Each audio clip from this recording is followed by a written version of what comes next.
வணக்கம். டான்ஸ் செய்திகள். செய்திகளுக்காக இணைந்திருக்கும் நான் கிருஷாயினி ஒரு திருராசன். ஐக்கிய நாடுகள் மனித உரிமைகள் பேரவையின் இலங்கை தொடர்பான தீர்மானம் புதுப்பிக்கப்பட வேண்டும் என வலியுறுத்தப்பட்டுள்ளது.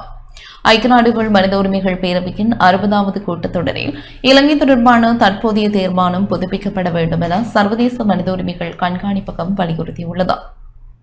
சர்வதேச மனித உரிமைகள் கண்காணிப்பகத்தின் ஆசிய பிராந்தியத்திற்கான பிரதி பணிப்பாளர் மீனாட்சி கங்குலி விடுத்துள்ள அறிக்கையில் இந்த விடயம் குறிப்பிடப்பட்டுள்ளது.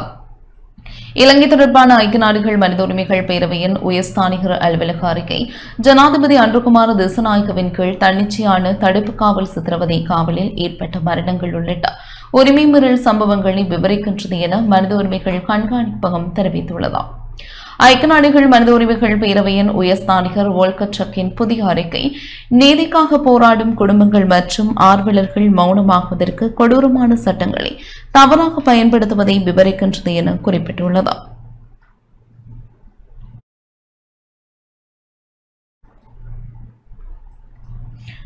எதிர்வரும் 18ஆம் தேதி வடக்கு கிழக்கில் அனுசரிக்கப்படவுள்ள கர்த்தாலுக்கு அனைத்து தரப்பினரும் ஆதரவு வழங்க வேண்டும் என வலிகாம மேற்கு பிரதேச சபை தவிசாளர் வலியுறுத்தியுள்ளார். மக்களின் உரிமைகளை பாதுகாப்பதற்கும் ராணுவத்தின் நடவடிக்கைகளுக்கு எதிர்ப்பை வெளியிடும் வகையிலும் அனைத்து தரப்பினரும் கர்த்தாலுக்கு பூரண ஆதரவை வழங்க வேண்டும் என வலிகாம மேற்கு பிரதேச சபை தவிசாளர் சானா ஜாந்தன் தெரிவித்துள்ளார். நேற்று இடம்பெற்ற ஊடகவியலாளர் சந்திப்பிலேயே அவர் இவ்வாறு தெரிவித்தார். வடக்கு கிழக்கிலே காலகாலமாக இராணுவ அச்சுறுத்தல்கள் அல்லது இராணுவத்தினால் படுகொலை செய்யப்பட்ட எமது அப்பாவி மக்களுக்கான நீதி விசாரணையோ அல்லது சர்வதேச ஒரு விசாரணையோ இன்று வரை நடைபெறவும் இல்லை. அதற்கேற்ற ஏற்பாடுகளும் ஆரம்பிக்கப்பட்டதாகவும் தெரியவில்லை. சென்ற வாரம் முல்லைத்தீவு முத்தியன்காட்டிலே இடம்பெற்ற ஒரு இளைஞனின் கொலை சம்பவம். அந்த இளைஞன் சரி ஏதாவது ஒரு பிழை விட்டிருந்தாலும் கூட சட்டத்தின் முன்னிறுத்தி போலீஸ் அதற்குரிய நடவடிக்கையினை உடனடியாக எடுத்திருக்க வேண்டும். இராணுவத்திற்கு ஒரு அதிகாரமும் கொடுக்கப்படவில்லை. சரியான நீதியான விசாரணை இந்த நாட்டிலே இடம்பெறுமா என்ற சந்தேகம் தமிழ் மக்களுக்கு விசேஷமாக இன்று வரை அல்ல, அன்று தொடக்கம் இன்று வரை இருக்கிறது. இனியும் இப்படியான சம்பவங்கள் இந்த நாட்டிலே இடம்பெறக்கூடாது என்பதற்காக எதிர்வரும் 18ஆம் தேதி அதாவது திங்கட்கிழமை வடக்கு கிழக்கிலே எங்களுடைய மக்கள் இந்த இராணுவ அதிகரிப்பு அல்லது இவர்களுடைய பிரசன்னத்துக்கு எதிராக நாங்கள் ஒரு கர்த்தாலை அனுஷ்டிக்க இருக்கிறோம். அந்த கர்த்தாலை இலங்கை தமிழரசு கட்சி வடக்கு கிழக்கிலே அனுஷ்டிக்குமாறு அனைத்து மக்களிடம் கேட்டுக்கொண்டிருக்கிறது. அதற்காக எங்களுடைய வர்த்தக சங்கங்கள், உணவகங்கள், பஸ் உரிமையாளர்கள், ஓட்டோ சங்கங்கள் போன்ற அனைத்து அமைப்புகளும் இந்த கர்த்தாலிலே ஈடுபட்டு இந்த மக்களுக்கு உரிமையினை உறுதிப்படுத்துவதற்கான இந்த கர்த்தாலுக்கு அனைவரும் ஒத்துழைப்பு வழங்க வேண்டும் என மக்களை அன்பாக கேட்டுக்கொள்கிறேன். செயற்கை நுண்ணறிவை பயன்படுத்துவது குறித்து அரசு நிறைவேற்று அதிகாரிகளுக்கு விழிப்புணர்வூட்டும் செயலமர்வு நேற்று இடம்பெற்றது. அரசு சேவையை பயனுள்ள மற்றும் செயற்திறனான சேவையாக மாற்றுவதற்கு செயற்கை நுண்ணறிவை பயன்படுத்துதல் குறித்து அரசு நிறைவேற்று அதிகாரிகளுக்காக ஏற்பாடு செய்யப்பட்ட விசேட செயலமர்வு நேற்று அலரி மாளிகையில் இடம்பெற்றது. ஜனாதிபதி அலுவலகத்தில் ஒத்துழைப்புடன் டிஜிட்டல் பொருளாதார அமைச்சினால் இந்த செயலமர்வு ஏற்பாடு செய்யப்பட்டது. அரசு சேவையை டிஜிட்டல் மயமாக்கும் அரசாங்கத்தின் திட்டத்தின் ஆரம்ப பிரவேசமாக அரசு அதிகாரிகளை அறிவூட்டுதல் மற்றும் தயார்படுத்துதல் மற்றும் அரசு சேவைக்குள் செயற்கை நுண்ணறிவு குறித்த சாதகமான அணுகுமுறையை ஏற்படுத்துதல் ஆகிய நோக்கங்களுடன் இந்த செயலமர்வு ஏற்பாடு செய்யப்பட்டது. இந்த நிகழ்வில் கலந்து கொண்ட ஜனாதிபதியின் செயலாளர் கலாநிதி நந்திக்க சனத் குமநாயக்க டிஜிட்டல் மாற்றத்திற்கு தேவையான நடவடிக்கைகளை அரசாங்கம் எடுத்து வருவதாகவும் அரசு சேவை அதற்கு தயாராக இருக்க வேண்டும் எனவும் செயற்கை நுண்ணறிவை பயன்படுத்துவதன் மூலம் அரசு சேவையின் செயற்திறனை மேம்படுத்துவதற்கு மக்களுக்கு சிறந்த சேவையை வழங்குவது கவனம் செலுத்தப்பட வேண்டும் எனவும் குறிப்பிட்டார். டிஜிட்டல் பொருளாதாரம் குறித்த ஜனாதிபதியின் சிரேஷ்ட ஆலோசகர் கலாநிதி கான்ஸ் விஜய சூர்யா இந்த செயலமர்வில் உரை நிகழ்த்தினார். இலங்கை தகவல் மற்றும் தொடர்பு தொழில்நுட்ப நிறுவனத்தின் பணிப்பாளர் சபை உறுப்பினர் கர்ஷ பிரசிங்க மற்றும் நிறுவனத்தின் அதிகாரிகள் செயலமர்வின் வலுவாளர்களாக பங்களித்தனர். பிரதமரின் செயலாளர் பிரதீப் சபுத்ரே, பிரதமர் அலுவலகம், அமைச்சரவை அலுவலகம், வெளிநாட்டவர்கள் வெளிநாட்டு வேலைவாய்ப்பு மற்றும் சுற்றுலாத்துறை அமைச்சர், நீதி மற்றும் தேசிய ஒருமைப்பாட்டு அமைச்சர், கைத்தொழில் மற்றும் தொழில் முயற்சியாண்மை அபிவிருத்தி அமைச்சர், டிஜிட்டல் பொருளாதார அமைச்சர், சுகாதாரம் மற்றும் வெகுஜன ஊடக அமைச்சர், விஞ்ஞான மற்றும் தொழில்நுட்ப அமைச்சர், வர்த்தக வாணிப, உணவு பாதுகாப்பு மற்றும் கூட்டுறவு அபிவிருத்தி அமைச்சர் மற்றும் எரிசக்தி அமைச்சர் நிறைவேற்று அதிகாரிகள் இந்த செயல்முறையில் பங்கு பெற்றனர்.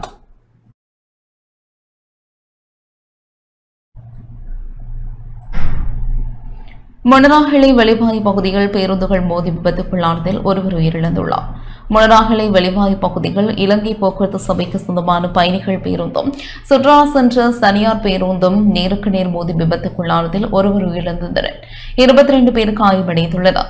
விபத்தில் தம்பஹள்ள பகுதியைச் சேர்ந்த 32 வயதுடைய இலங்கை போக்குவரத்து சபை பேருந்தின் சாரதி உயிரிழந்ததாக போலீசார் உறுதிப்படுத்தினர்.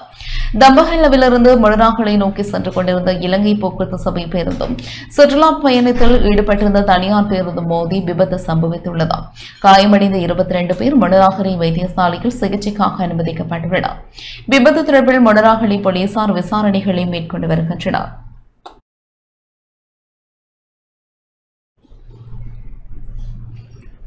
புதிய போலீஸ் மா அதிபர் பிரியந்த வீரசூரிய ஜனாதிபதியை சந்தித்துள்ளார். புதிய போலீஸ் மா அதிபர் பிரியந்த வீரசூரிய நேற்று பிற்பகல் ஜனாதிபதி அன்ருகுமார் திசாநாயக்கவை ஜனாதிபதி அலுவலகத்தில் சந்தித்துள்ளார். புதிய போலீஸ் மா அதிபருக்கு ஜனாதிபதி வாழ்த்துக்களை தெரிவித்தார்.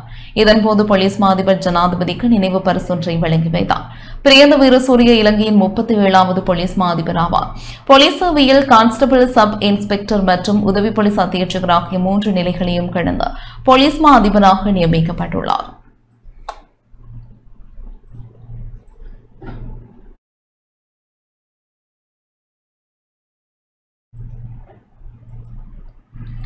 இளைஞர் விவகாரங்கள் மற்றும் விளையாட்டுத்துறை அனுமதியின் திட்டங்கள் அமைச்சின் திட்டங்கள் தொடர்பில் நேற்று மீளாய்வு கலந்துரையாடல் இடம்பெற்றது. இளைஞர் விவகாரங்கள் மற்றும் விளையாட்டுத்துறை அமைச்சு தொடர்பான 2025 வரவு செலவு திட்ட ஒதுக்கீடுகளின் பயன்பாடு குறித்த மீளாய்வு மற்றும் 2026ஆம் ஆண்டுக்கான வரவு செலவு திட்ட முன்மொழிவுகள் குறித்த பூர்வாங்க கலந்துரையாடல் நேற்று ஜனாதிபதி அன்ருகுமார் திசாநாயக்க தலைமையில் ஜனாதிபதி அலுவலகத்தில் இடம்பெற்றது. இளைஞர் விவகாரங்கள் மற்றும் விளையாட்டுத்துறை அமைச்சின் கீழுள்ள 8 நிறுவனங்களுக்கு 2025ஆம் ஆண்டு ஒதுக்கப்பட்ட நிதி ஒதுக்கீடுகள் மற்றும் அது தொடர்பான திட்டங்களின் தற்போதைய நிலை குறித்தும் தனித்தனியாக மீளாய்வு செய்யப்பட்டது. இளைஞர் விவகாரங்கள் மற்றும் விளையாட்டுத்துறை உட்பட அனைத்து துறைகளின் முன்னேற்றத்திற்காக முறையான வரவு செலவு திட்ட நிதி ஒதுக்கீடு மேற்கொள்ளப்பட்டதே இதுவரை காணப்பட்ட பிரச்சினை எனவும், கடந்த வரவு செலவு திட்டத்தில் அனைத்து துறைகளுக்கும் தேவையான நிதி ஒதுக்கப்பட்டிருந்தாலும் அவை முறையாக குறித்த திட்டங்களுக்கு பயன்படுத்தப்பட்டிருப்பது தொடர்பில் திருப்தி அடைய முடியாது எனவும் ஜனாதிபதி அன்ருகுமார் திசாநாயக்க தெரிவித்தார். அந்த நிதி ஒதுக்கீடுகளை உரிய நிதியாண்டிற்கு முறையாக நிறைவு செய்து மக்களுக்கு நன்மைகளை வழங்குவது அவசியம் எனவும் ஜனாதிபதி வலியுறுத்தினார். நாட்டின் விளையாட்டு கலாச்சாரத்தை உருவாக்குதல், விளையாட்டுத்துறைக்கான உட்கட்டமைப்பை மேம்படுத்துதல், சர்வதேச அளவில் திறமையான வீரர்களை அடையாளம் காணும் திட்டங்களை செயற்படுத்துதல் மற்றும் வீரர்களை சர்வதேச மட்டத்திற்கு கொண்டு செல்வதை நோக்கமாக கொண்டு 2026ஆம் ஆண்டுக்கான வரவு செலவு திட்ட முன்மொழிவுகளை தயாரிப்பதன் முக்கியத்துவம் குறித்தும் ஜனாதிபதி கவனம் செலுத்தினார். தற்பொழுது நிதி ஒதுக்கீடு செய்யப்பட்டுள்ள கொழும்பு சுகதாச விளையாட்டரங்கு மற்றும் கிளிநொச்சி மற்றும் மன்னார் உள்ளிட்ட நாடு முழுவதும் முன்னெடுக்கப்பட்டு வரும் விளையாட்டு அரங்குகளின் புதுப்பித்தல் மற்றும் கட்டுமான பணிகளை விரைவுபடுத்துமாறும் ஜனாதிபதி அதிகாரிகளுக்கு அறிவுறுத்தினார். விளையாட்டு தொடர்பான உட்கட்டமைப்பு மேம்பாட்டில் விசேட கட்டுமானங்களுக்கு நிபுணத்துவ அறிவுள்ளவர்களை பணியமர்த்துதல், இந்த நோக்கத்திற்காக அரசாங்க தரப்பில் ஒரு ஆலோசக நிறுவனத்தை நிறுவுதல் மற்றும் சர்வதேச அளவிலான ஆலோசனை சேவைகளை பெறுவதன் முக்கியத்துவம் குறித்தும் ஆராயப்பட்டது. இந்த கலந்துரையாடலில் இளைஞர் விவகாரம் மற்றும் விளையாட்டுத்துறை அமைச்சர் சுனில் குமார் கமுகே, தொழில் அமைச்சரும் பொருளாதார அபிவிருத்தி பிரதி அமைச்சருமான அனில் ஜெயந்த பெர்னாண்டோ, இளைஞர் விவகாரம் மற்றும் விளையாட்டுத்துறை பிரதி அமைச்சர்களான இரங்க குணசேகர, சுகத் திலகரெட்னா, ஜனாதிபதியின் செயலாளர் நந்திக சனத்குமநாயக்க, நிதியமைச்சின் செயலாளர் கர்ஷன சூரியபனம், ஜனாதிபதியின் சிரேஷ்ட மேலதிக செயலாளர்களான ரஷன் அபோன்சோ, கபில ஜனக பண்டார மற்றும் இளைஞர் விவகாரம் மற்றும் விளையாட்டுத்துறை அமைச்சின் சிரேஷ்ட அதிகாரிகள் உள்ளிட்ட குழுவினர் பங்கேற்றனர்.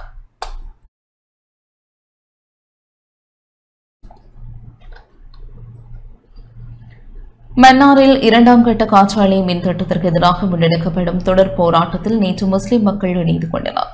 மன்னார் மாவட்டத்தில் காற்றாலை மின் கோபுரங்கள் அமைத்தல் மற்றும் கனியமண்டல அகழ்வு உள்ளிட்ட திட்டங்கள் தொடர்பில் உறுதியான தீர்வு கிடைக்கும் வரை தொடர் போராட்டம் முன்னெடுக்கப்படும் என போராட்டக்காரர்கள் தெரிவித்துள்ளனர்.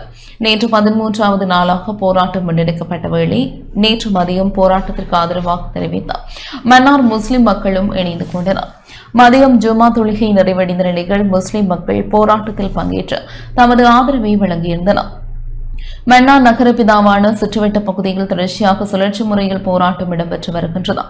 இந்த வாரம் ஜனாதிபதியுடன் இடம்பெற்ற சந்திப்பில் காற்றாலை திட்டங்களை 1 மாத காலம் நிறுத்தி வைப்பதாக ஜனாதிபதி வாக்குறுதி வழங்கிய போதிலும் உறுதியான முடிவு வரும் வரை போராட்டத்தை கைவிடப் போவதில்லை என மக்கள் போராட்டத்தை முன்னெடுத்து வருகின்றனர்.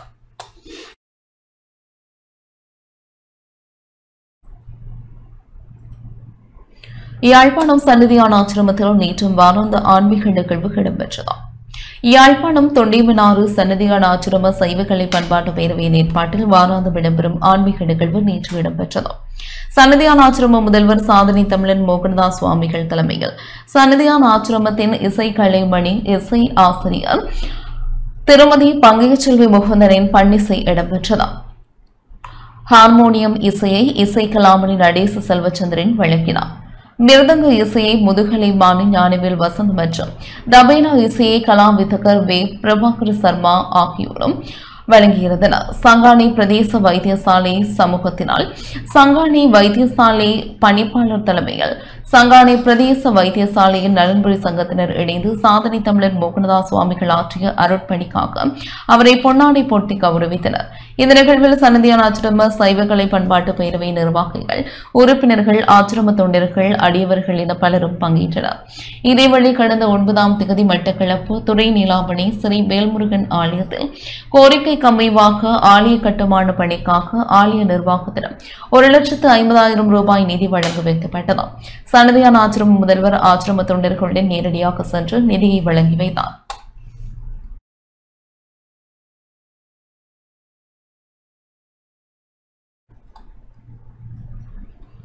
வவுனியா வடக்கு நெடுங்கணி பிரதேச பண்பாட்டு விழா நேற்று இடம்பெற்றது.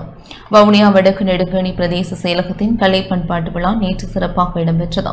வவுனியா வடக்கு நெடுங்கணி உதவி பிரதேச செயலாளர் கலாரஞ்சினி அருணசாந்தா தலைமையில் இடம்பெற்ற நிகழ்வில் விருந்தினராக வவுனியா மாவட்ட அரசாங்க அதிபர் B.A. சரத் சந்திர பங்கேற்றார். வடக்கு மாகாண பண்பாட்டு அலுவலர்கள் திணைக்களமும் வவுனியா வடக்கு பிரதேச செயலகமும் பிரதேச பண்பாட்டு பேரவையும் இணைந்து நிகழ்வை நடத்தியுள்ளன. பாரம்பரிய கலைகளான காத்தவராயன் கூத்து, சிந்தரடை கூத்து, கோலாட்டம், நடனம் போன்ற நிகழ்வுகள் இடம்பெற்றன. கலைஞர்களும் கௌரவிக்கப்பட்டனர். இந்த நிகழ்வில் வவுனியா மாவட்ட மேலதிக அரசாங்க அதிபர் நாவண்ணா கமலதாசன், வவுனியா வடக்கு பிரதேச சபை தவிசாளர் திருநாவுக்கரசு கிருஷ்ணவேணி, வவுனியா பிரதேச செயலாளர் ஈனா பிரதாபன், வவுனியா மாவட்ட கலாசார உத்தியோகத்தர் ஈனா திருலிங்கநாதன் ஆகியோர் பங்கேற்றனர்.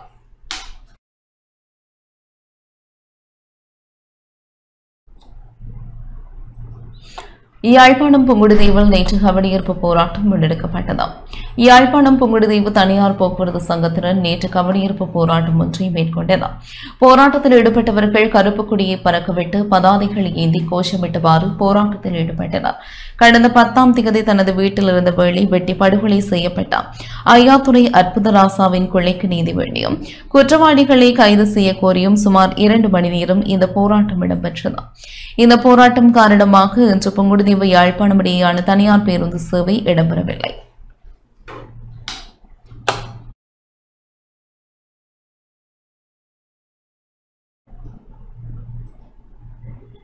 மட்டக்களப்பு காத்தான்குடி கைராத் வித்தியாலய பழைய மாணவர் சங்க அங்குரார்ப்பணம் சிறப்பாக நடைபெற்றது. மட்டக்களப்பு காத்தான்குடி கல்விக் கோட்டத்தில் உள்ள காத்தான்குடி 6ஆம் குறிச்சி ஹைராத் வித்தியாலய பழைய மாணவர் சங்க அங்குரார்ப்பண நிகழ்வு நேற்று மாலை நடைபெற்றது. பாடசாலை அதிபர் ரஹீம் தலைமையில் நடைபெற்ற இந்த நிகழ்வில் பழைய மாணவர் சங்க அங்குரார்ப்பணம் செய்யப்பட்டதுடன் இப்பாடசாலையின் ஸ்தாபகரும் முதல் அதிபருமான ஓய்வு பெற்ற அதிபருமான அசீஸ் அவர்கள் நினைவு சின்னம் வழங்கி கௌரவிக்கப்பட்டது. மட்டக்களப்பு மத்திய வலய ஆங்கில பாட ஆசிரியர் ஆலோசகர் நஜிமுதீன், காத்தான்குடி நகரசபை உறுப்பினர்களான பொறியியலாளர் ரிஜாத் மற்றும் முஜிப் ஹெனைட் உட்பட அபிவிருத்தி உத்தியோகத்தர், பாடசாலை அபிவிருத்தி சங்க உறுப்பினர்கள், நலன் விரும்பிகள் என பலரும் பங்கேற்றனர்.